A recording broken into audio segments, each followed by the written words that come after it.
Let's talk about how to save money in the kitchen. The kitchen is the heart of the home, and that's because it revolves around food. We all need to eat. If you missed the video I did specifically about how to save money on food, I'll link it down below. But today we're talking about everything else in the kitchen. How do we keep it clean? How do we keep costs down in electricity and water in the kitchen? How do we manage all of the things in it? Let's get into it. The first thing we need to do to stretch our dollar is to dilute things. This means hand soap and dish soap. I promise you, your dishes and hands will still get plenty clean if you dilute it with half water. Water is free. This is the way that we can stretch whatever soap we already have, and then when we go to buy new soap, we're gonna get something that's less expensive. I actually buy our soap, our dishwashing soap that we use in the sink, in bulk from AZURE Standard. It's a very clean, very effective dish soap, and it works great even when diluted.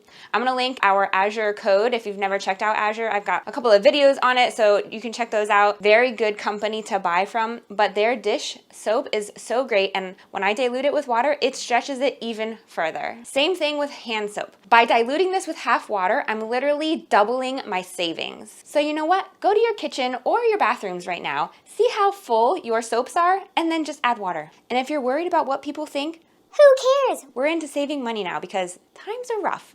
I, in the kitchen, have just a regular hand soap pump, but in all of our bathrooms, we have foaming hand soap dispensers. So I think a couple of them I got off Amazon, and then one I'm actually reusing from somebody gave it to us as a gift. So I add Castile soap to about a quarter of the bottle, and then I slowly fill it up the rest of the way with water. This makes it foam just as well, and when you're using the foaming hand soap, it actually stretches it even further. Now, you can do this with other regular hand soap, but I like the Castile soap because I can get it in bulk and it's a lot cleaner, it's safer, and I can use it for multiple things around the house, which is another way you can save money, not just in the kitchen, but through the rest of the house, because I only have to buy one product and I use it multiple places. So after you've done that in your sink, where you've got your hand soap and your dish soap, the next thing we're gonna do to save money is look below our sink. This is probably where most of you keep your dishwasher detergent. Now, I'm going to encourage you, do not just throw away whatever you have, use it up. But when you go to buy replacements for your dishwasher detergent, first step, easiest thing, get the cheaper option. Most dishwashers, there are some exceptions, I know, but most dishwashers, you can use pretty much any detergent for it. But I actually started making our own dishwasher detergent maybe 6-8 months ago, and I will never go back because the ingredients are so simple, very clean. I know what's washing my dishes, and I don't have any extra nonsense in it, and it's cheaper. I have a video on all about how to make it down in the description box below, but all it needs is superwashing soda, which is very cheap, salt, also very cheap, and citric acid, which I get in bulk off of Amazon, and it's not that expensive. It lasts for a long time. And let me tell you, it works great, if not better, than the store-bought dishwasher detergents. Okay, so now my dishes are clean and my hands are clean, but what about all the surfaces in my kitchen? That is where homemade cleaning sprays come in. Now, you may think, Brigitte, that is not a homemade cleaning spray. But actually, it is. I just saved this bottle because why throw out a perfectly good bottle? And I just filled this with half water because we're diluting everything, remember? And some rubbing alcohol. You can use half vinegar as well, and you can put essential oils in it.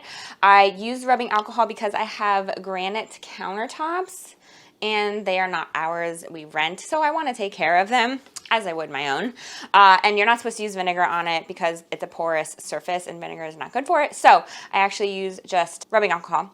I mix it with half water because it still works fine. And that's how I clean our counters and our stove and the front of our appliances and our table and our mirrors, basically all the things. We have a huge mirror right here, if you can see, which is a terrible place to put it because the kids will walk on the bench here that we have, the banquette, and they just put fingerprints all over the mirror all the time. That's just a little side note for you. But anyways, make your own cleaning spray. Use up whatever cleaning spray you have, and in fact, if you want to dilute it, it would work just as good. Then when it's actually all gone and you've squeezed every little last drop out of it, and you've diluted it. Fill it again with half water and half rubbing alcohol or vinegar. This is gonna save you tons of money. And you're gonna be able to skip whole aisles in the store because you don't need any of those products.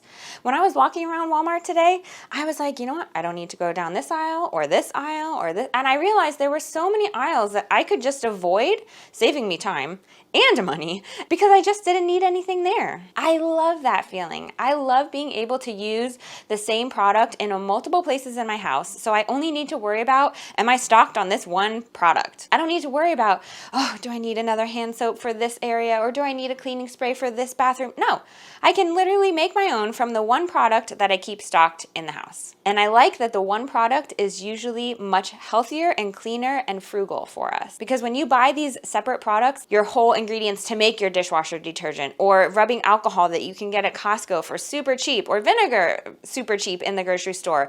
It's one ingredient, but you're using it in multiple locations. It's a much more frugal option. Since I started making these changes about 10 years ago when we got married, little by little, sustainably by sustainably, I started making these changes. I will never go back. I love what it's done for my mental health. I love what it's done for our home. I love that it's not toxic, and more than anything else, I love that it saves us money. The next thing we're going to talk about here is how to save money on electricity and water in the kitchen. Now, if you're making food from scratch, which I talk about in the previous video, and you're spending a lot of extra time in the kitchen, how do you still cut down on the utilities that you're going to be using? Well, you're going to do this in two ways. You're going to batch cook and you're going to batch clean. And let me tell you, this is a little bit hard for me. Not the batch cooking, but the batch cleaning, because I like things to always be clean. Some say it's a downfall. I don't know. But what I actually end up doing so that I'm conserving water is I will pile everything in the sink throughout the day. Even after meals or whatever, I consolidate everything over towards the sink area, sometimes in the sink, and I either wash it by hand all at once in the sink after I fill it up, so you're saving water, and then you just rinse it off, or put it in the next sink with clean water, rinse it that way. Or I just quickly rinse it and then stick it like almost all the way dirty, not with food on it, but almost all the way dirty into the dishwasher. I feel like the time saving when I run the dishwasher is more efficient for me and our family and for my sanity. Sometimes I do obviously wash things by hand, but for me, I just pile everything together so that I'm doing it all at once and I'm not turning the water on and off, scrubbing this, scrubbing that. It's all at once. I do it super quick. I'm like already in the zone to do it, and I just do it at one time. And the same goes for when you're gonna batch cook, because if you're turning your oven on, you may as well cook 2, 3, 4, 5 meals out of it and then maybe freeze some or put some in the fridge than if you were to just turn it on to cook one meal. You're already using that electricity. It's already heating up your house. Why not make more meals out of it? So when I batch cook things like muffins for breakfast, pancakes for breakfast, which I do obviously not in the oven, but like on the griddle, I will make several meals worth in order to save money. And it saves me time. Same thing for bread when I do that in the oven. Same thing if I'm doing a big meal of like a casserole, like that's gonna feed us for multiple days at one time. This means that your oven or stove is only running one time, but you're making multiple meals worth. So even if you have to reheat it,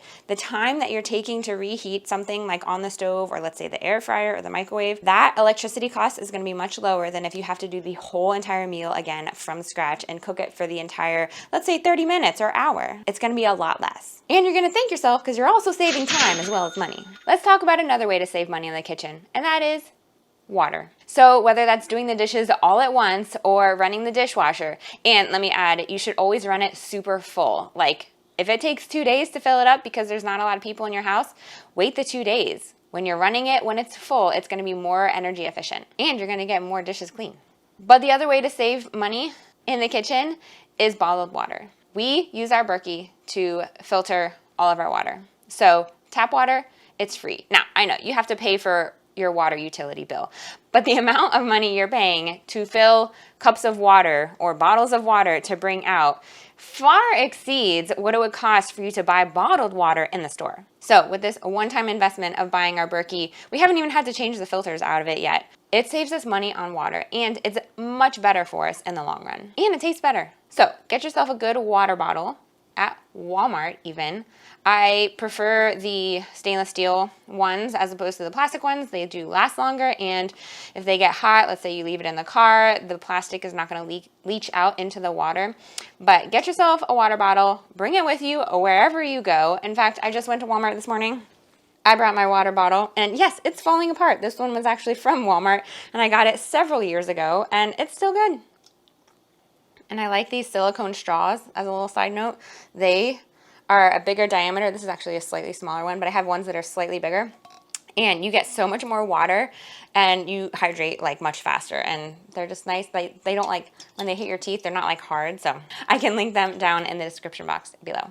So listen, leave me a comment down below. What are other ways that you save money in the kitchen? Because I love that we can all learn from each other. If you missed the previous video I did on how to save money, click right here. And if you haven't already, subscribe right here. Until we meet again, don't forget, life is better together.